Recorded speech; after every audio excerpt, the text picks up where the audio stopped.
வணக்கம் மாணவர்களே. நாம் இன்றைக்கு இந்த காணொளியில் என்ன பார்க்க போகிறோம் அப்படின்னா, சோலை காற்றும் மின்விசிறி காற்றும் பேசிக்கொள்வது போல் ஒரு உரையாடல் அமைக்க. அதாவது சோலை காற்றும் மின்விசிறி காற்றும் பேசுகிறாங்களாம். என்ன பேசுகிறாங்கன்னு பார்க்கலாமா?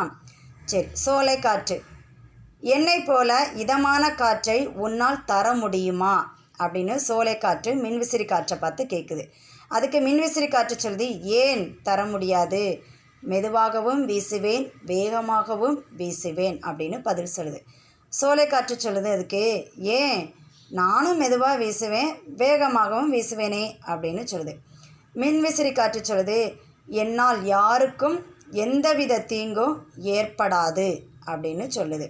அடுத்து சோலை காற்று சொல்லுது, நான் அப்படி ஒன்றும் மனிதர்களுக்கு தீங்கு செய்ய நினைப்பதில்லையே, எளியோருக்கு நான் தான் எளிதாக கிடைக்கிறேன் அப்படின்னு சோலை காற்று சொல்லுது. அதுக்கு மின்விசிறி காற்று சொல்லுது, வீடு கட்டி வசதியாக வாழ்பவர்களுக்கு நான் தான் வீட்டை அணி செய்கிறேன் அப்படின்னு சொல்லுது. அணினா என்ன பொருள் தெரியுமா? அழகு. சரியா? அழகு செய்கிறேன் அப்படின்னு சொல்லி மின்விசிறி காற்று சொல்லுது.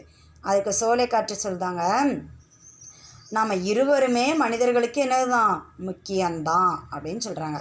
அதுக்கு மின்விசிறி காற்று சொல்லுது, ஆமாம், நாம் இணைந்து மனிதர்களுக்கு இதமளிப்போம் அப்படின்னு சொல்கிறாங்க. சரி, ஓகே. இந்த கேள்வி உங்களுக்கு புரிஞ்சிருச்சா? மீண்டும் அடுத்த காணொளியில் சந்திப்போம்.